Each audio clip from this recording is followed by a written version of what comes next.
through Eleanor's life. The first book starts off when she's 13 years of age, and at the end of this one she's 66. As David said, Queen of France and then Queen of England.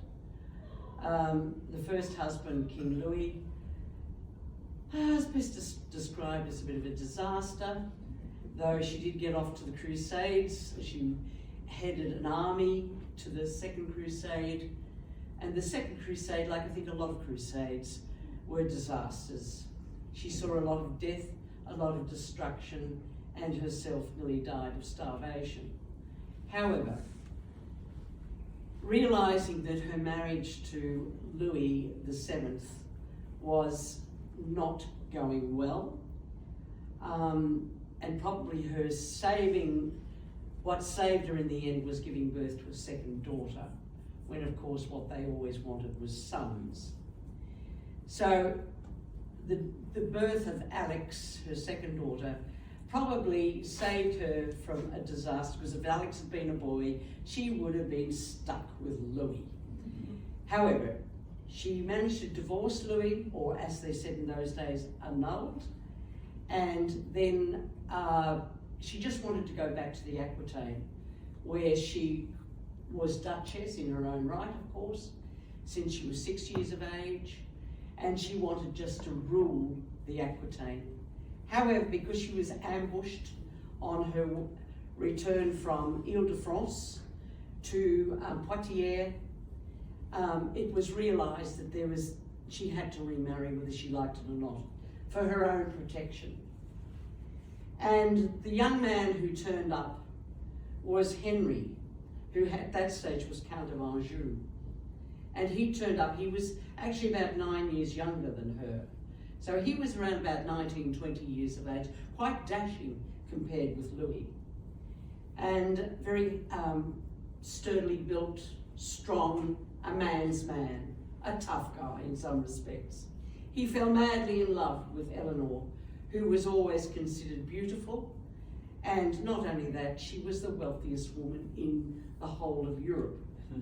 So there was a certain incentive there, which is why Louis married her in the first place. So she had the money and the goods, I suppose. Who could you compare her with? Probably the late Queen of England in regarding wealth. Probably one of her disadvantages in her life, which comes about in the second book, The Lion and the Tigress, you get the impression that she didn't let Henry forget who held the purse strings. And so they had a wonderfully passionate love affair for about 10 years. And then the wheels fell off. Mostly because Henry's silly fool, decided to have an affair, which of course she found out about. And so she packed up her kids. By that stage there was quite a few of them. 7 surviving, most of them boys. And off she went back to the Aquitaine. We start here where the marriage is definitely shaky. The boys are growing up and they do not like the way that their father has treated their mother.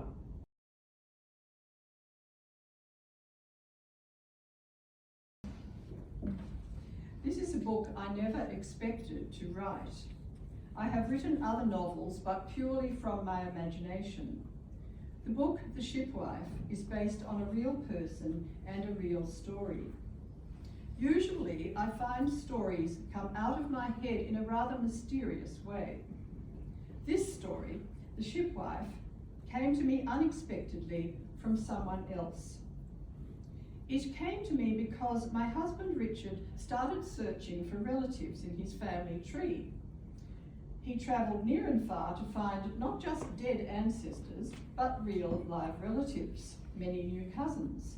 We both met some marvellous people.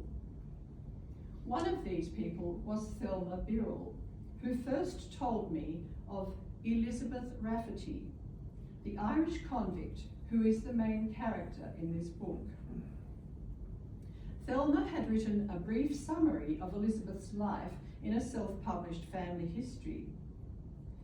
Elizabeth's choices at first were few, but her life took surprising turns. The story was hard to forget.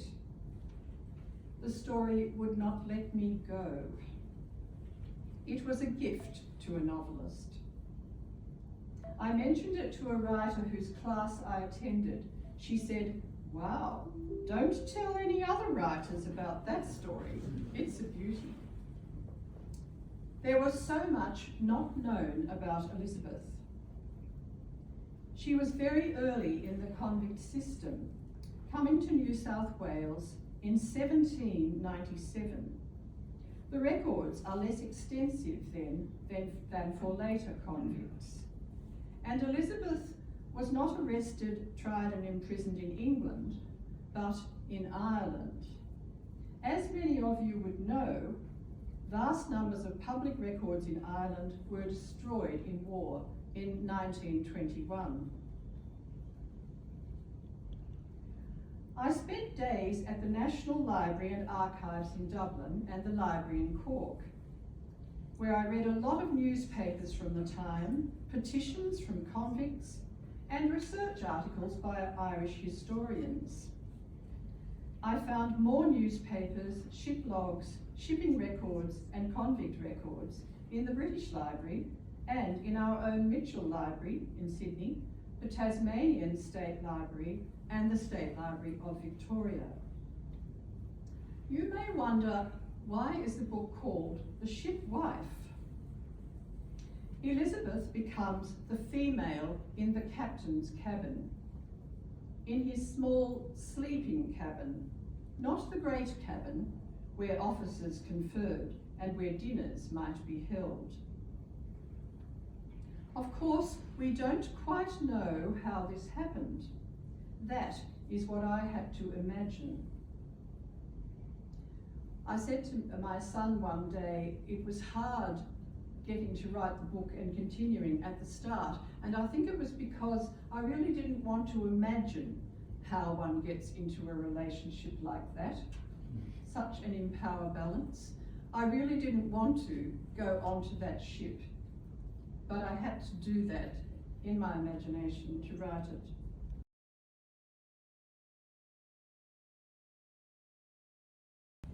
Good afternoon, and thank you very much for coming, Colleen, all the way up. And let me see, firstly I must thank David, as we all do, Dr. Writer and your team at Interactive Publications. You made this day possible, and I want to thank my husband, Lynn Aberdeen. He's a desktop publisher, that was lucky, and a man with a relish for good grammar. One of Queensland's first qualified genealogists. Your help was valuable. Also very grateful to my children, Alison, Caitlin and Adam. You have been a tremendous support.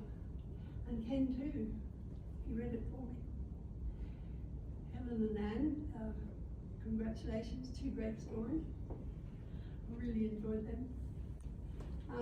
We began the session today with the 12th century. I'm just trying to put it in context here. And that was Eleanor in the 12th century. We followed with Anne's Elizabeth in the early 19th century.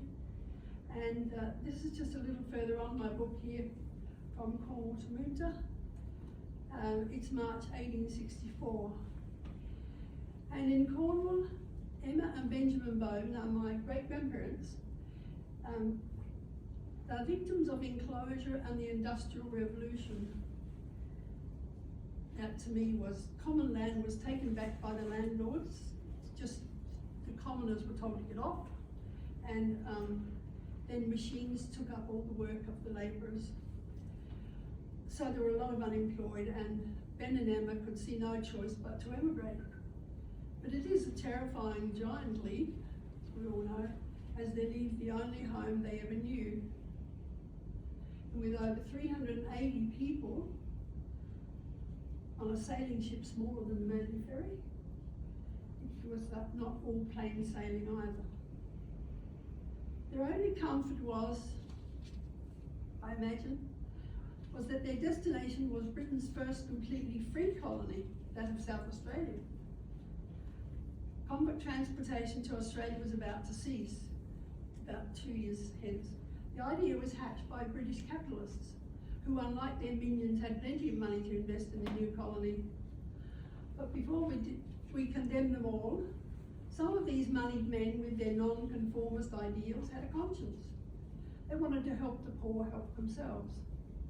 They formed a company, South Australian Company, bought land, and with the profits built infrastructure and attracted young new settlers with free or assisted passages, and were promised work.